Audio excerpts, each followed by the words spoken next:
வணக்கம் நேர்களே. இன்னைக்கு நாம பார்க்கக்கூடிய சிறப்பு பதிவு கஜலட்சுமி யோகம். கஜலட்சுமி யோகம் என்ன அப்படின்னு கேட்டீங்கன்னா, ஒருவருடைய ஜாதகத்துல குருவும் சுக்கிரனும் 2 கிரகங்களும் சேர்க்கை பெற்று இருக்கும்போது இந்த கஜலட்சுமி யோகம் ஏற்பட போகுது. இந்த கஜலட்சுமி யோகம் இப்போ கோச்சார ரீதியாக ஜூலை மாதம் 27ஆம் தேதி அந்த சுக்கிரனாகப்பட்டவர் தன்னுடைய ஆட்சி வீடான ரிஷப ராசியிலிருந்து மிதுன ராசிக்கு பயிற்சி ஆகிறார். அந்த மிதுன ராசியில குரு பகவான் ஏற்கனவே பயிற்சியாகி வந்திருக்கிறாரு. இந்த 2 கிரகங்களும் சேர்க்கை பெறும்போதுதான் இந்த கஜலட்சுமி யோகம் ஏற்படும். இந்த கஜலட்சுமி யோகம் கிட்டத்தட்ட 1 மாத கால அளவிற்கு ஒவ்வொரு ராசி என்பர்களுக்கும் ஒரு முக்கியமான திருப்பங்களை ஏற்படுத்தி கொடுக்கக்கூடிய ஒரு நேரமாக தான் இருக்கும். அதை இந்த பதிவுல நம்ம தெளிவா பார்க்கலாம். இந்த பதிவை கடைசி வரைக்கும் ஸ்கிப் பண்ணாம பாருங்க. இந்த சேனல்ல முதன்முறையா பார்த்திருக்கிறீங்க அப்படின்னா சப்ஸ்கிரைப் பண்ணிக்கோங்க. பெல் பட்டன்ல ஆல் ஆப்ஷன் சூஸ் பண்ணீங்கன்னா உங்களுக்கு இந்த மாதிரியான பதிவுகள் தொடர்ந்து நோட்டிபிகேஷனா வரும். கன்னி ராசி என்பர்களுக்கு உங்களுடைய 10ஆம் இடத்துல அந்த கஜலட்சுமி யோகம் அப்படின்னு சொல்லக்கூடிய இந்த யோகம் ஏற்பட போகுது. இந்த கஜலட்சுமி யோகமாகப்பட்டது இந்த கன்னிராசி என்பர்களுக்கு மிக பெரிய அளவுல சாதகமான பலனை கொடுக்கும். கன்னிராசி என்பர்கள் நிறைய பேர் இருக்கிறீங்க. உங்களுடைய வாழ்க்கையில நிறைய திருப்பங்கள்லாம் ஏற்பட்டுருச்சு. எதிர்பாராத அசம்பாவிதங்கள், தேவையில்லாத விபத்துக்கள் இந்த மாதிரியாகலாம் ஏற்பட்டிருக்கு. அதுல இருந்தெல்லாம் ரொம்ப எளிமையா உங்களுடைய பிரார்த்தனையை வச்சு நீங்க வெளியில வந்துகிட்டே இருக்கணும். ஏன்னா உங்களுக்குன்னு அடுத்த கட்ட வாழ்க்கைன்றது காத்துட்டு இருக்குது. கவலைப்படாதீங்க. உங்களுக்காக ஒரு ஆத்மார்த்தமான பிரார்த்தனையை இந்த கன்னிராசி என்பவர்களுக்காக நான் டெய்லி பிரார்த்தனை பண்ணிட்டு இருக்கிறேன். ஏன்னா நிறைய கன்னிராசி என்பவர்கள் என்கிட்ட கன்சல்ட் பண்ணியிருக்கிறாங்க. அவங்களுடைய ஒவ்வொரு பிரச்சனைகளை கேட்கும் போது சில இடத்துல எனக்கு பலன் சொல்ல கூட வராது. அப்படியே தயச்சு போய் நிற்பேன். எப்படி பலன் சொல்ல ஆரம்பிக்கிறது அப்படின்ற மாதிரியாக பலவிதமான ஒரு மன உளைச்சலோடு தான் சில விஷயங்களை நம்ம சொல்லணும். சொல்லாமலேயும் இருக்கவும் முடியாது. இந்த ஜோதிட தொழில்னு வந்ததுக்கு அப்புறம் ஒரு உண்மையான ஒரு விஷயங்களை நம்ம அந்த ராசி அன்பர்களுக்கு நம்மளை நம்பி வந்திருக்கிறாங்க. அவங்க பாத்தீங்கன்னா நம்ம நல்லா சொல்றோம், நம்ம நல்லா எல்லாருக்குமே ஒரு நிவர்த்தியை கொடுக்குறோம்.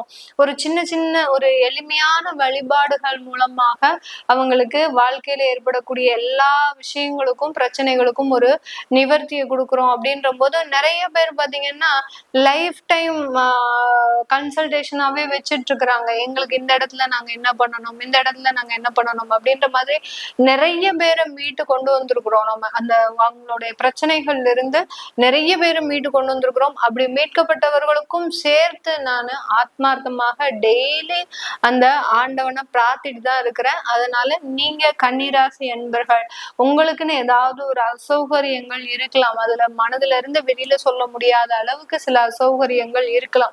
அதனால அதை பத்தி எல்லாம் கவலைப்படாதீங்க. இனிமேல் இருக்கக்கூடிய காலங்கள் நல்ல காலங்களாக இருக்கும். ஏன்னா உங்களுடைய அந்த 10ஆம் இடத்துல அந்த குரு சுக்கிரன் சொல்லக்கூடிய அந்த கஜலட்சுமி யோகம் ஏற்பட போகுது. அந்த கஜலட்சுமி யோகம் ஏற்படக்கூடிய நாள்ல இருந்தே உங்களுக்கு வேலையில இருக்கக்கூடிய தொந்தரவுகள் முழுமையா நீங்கிடும். இந்த கன்னிராசி என்பர்களுக்கு வேலையில அதிகப்படியான ஒரு டிகிரேட் ப்ரமோஷன்லாம் நீங்க சந்திச்சிருப்பீங்க. எந்த விதமான ஒரு இதுவுமே இல்லாம, எந்த ஒரு காரணமுமே இல்லாம இந்த மாதிரியாக டிகிரேட் ப்ரமோஷன்ஸ், அப்புறம் பாத்தீங்கன்னா டிபார்ட்மெண்ட் வைஸ் உங்களை சேஞ்ச் பண்றது, அடுத்து உங்களுக்கு சம்பந்தமே இல்லாத ஒரு டிபார்ட்மெண்ட்ல கூட போடுறது, இந்த மாதிரி எல்லாம் தேவையில்லாத இதெல்லாம் எதுக்காக நடக்குது, நீங்க வேலையை விட்டு போகணும் அப்படின்றதுக்காக அது எல்லாமே நீங்க பொறுத்து கொண்டு உங்களுடைய சூழ்நிலை மாறும் அப்படின்னு நம்பிக்கை வைத்து அந்த சூழ்நிலைகளை கடந்து வந்திருக்கிறீங்க. இப்போ இன்னைக்கு நேரத்துக்கு அது மாறக்கூடிய ஒரு சூழ்நிலை தான். கவலைப்படாதீங்க. உங்களுடைய சூழ்நிலைகள் மாறியாச்சு. இனிமேல் நீங்க நினைத்தபடி நீங்க நினைத்த வாழ்க்கை ஆரம்பிக்க போகுது. நல்ல ஒரு பொருளாதார வளர்ச்சி, வேலையில் இருக்கக்கூடிய ஒரு தொந்தரவுகள் நீங்கிறதுக்கு உண்டான முழுமையான தருணம், இப்படி அடுக்கடுக்காக நம்ம சொல்லிக்கிட்டே போகலாம் இந்த கஜலட்சுமி யோகத்துல இந்த கன்னிராசி என்பர்களுக்கு. அடுத்து மெயினா நம்ம சொல்லணும்னா திருமண உறவுகள், அடுத்து நிறைய விவாகரத்துகள் இந்த கன்னிராசி என்பர்களுக்கு நம்ம கணக்குலயே வைக்க முடியாது. அந்த அளவுக்கு விவாகரத்துகள் கடந்த காலத்துல இந்த கேது பகவான் வந்தாரு இந்த ராசிக்குள்ள. ஏன்னா கன்னிராசி என்பர்கள் ரொம்ப சென்சிட்டிவா இருப்பாங்க. என்ன ஒரு விஷயத்துக்கும் எதிர்த்து பேசவே மாட்டாங்க. எல்லாத்தையும் தனக்குள்ளேயே உள்ள வச்சு வச்சு வச்சு வச்சு பாத்தீங்கன்னா அந்த இடத்துல நிறைய ஒரு பாதிப்பை சந்தித்தவர்களும் இந்த ராசி என்பர்கள் தான். இந்த மாதிரியாக இருக்கக்கூடிய இந்த நேரத்துல இந்த குடும்ப உறவுகள் அப்படின்றது, இந்த மாதிரியான வழக்குகள்ன்றது இந்த ராசி என்பர்களுக்கு தான் அதிகமாக நடந்திருக்கும். இதுல இருந்தெல்லாம் வெளியில வர எப்படி வர்றது அப்படின்னு தெரியாம தவிச்சிட்டு இருக்கக்கூடியவர்களும் இந்த ராசி என்பர்கள் தான். இந்த மாதிரியான விஷயங்கள்லாம் உங்களுக்கு நடந்திருக்குன்னா கீழே நீங்க இந்த கமெண்ட் பாக்ஸ்ல பதிவு பண்ணுங்க. ஏன்னா இந்த கன்னிராசி என்பர்கள் என்ன நினைச்சுப்பாங்க அப்படின்னா, மேடம் எனக்கு மட்டும்தான் மேடம் இப்படி மாதிரி நடக்குது, வேற எந்த கன்னிராசிக்கும் இப்படி நடக்கவே நடக்காது மேடம் அப்படின்னு நினைச்சிருப்பாங்க. அதனால மற்றவர்களுக்கும் இந்த காலகட்டம் எல்லாருக்குமே ஒண்ணு போலதாங்க நடக்கும். யாருக்குமே மாறி மாறி எதுவுமே கிரகங்கள் தப்பா செய்யவே செய்யாது.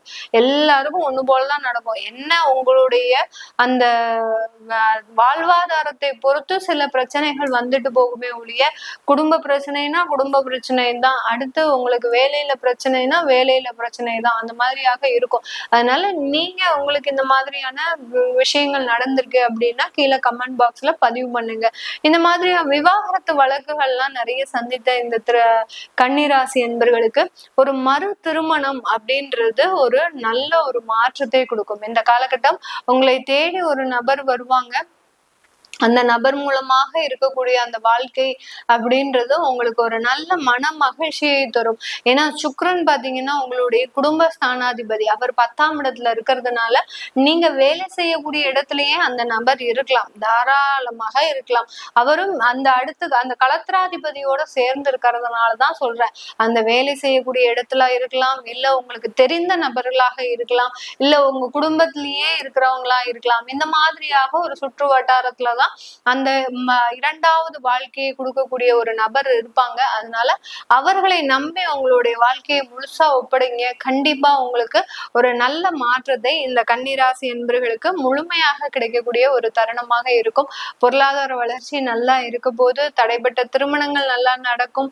குழந்தை பாக்கியம் மெயினா சொல்லணும்னா இந்த கன்னிராசி என்பர்களுக்கு குழந்தை பாக்கியம்ன்ற ஒரு சந்தோஷமான அமைப்பு. குழந்தை பாக்கியம் இல்லாம இந்த கன்னிராசி அன்பர்கள் பட்ட தவிப்பு எனக்கு மட்டும்தான் தெரியும். ஏன் அப்படின்னு கேட்டீங்கன்னா, நம்ம ஜாதகம் கணிக்கும் போதும் சில பேருக்கு ஜாதக பலன் இந்த மாதிரியான பிரச்சனைகளுக்கு சொல்லும் போதும் இவங்களுக்கு எப்படி அந்த குழந்தை பாக்கியம் வரும் அப்படின்லாம் நான் ரொம்ப யோசிச்சது உண்டு. இதுக்காக நான் சில விஷயங்களை புஸ்தகத்தை படிச்சு அனலைஸ் பண்ணிக்கிட்டே இருப்பேன். அவங்களுடைய ஜாதகத்தை வச்சு இவங்களுக்கு எப்படி அந்த குழந்தை பாக்கியம் வரும். ஏன்னா தடைப்பட்ட அந்த குழந்தை பாக்கியத்தை நம்ம வர வைக்கிறது ரொம்ப கஷ்டம். என்ன நிவர்த்தி பரிகாரம் செஞ்சா இவர்களுக்கு அந்த குழந்தை பாக்கியம் கிடைக்கும் அப்படின்றத நம்ம கண்டுபிடிக்கிறதுக்கு ஒரு மாத காலகட்டம் ஆகலாம்.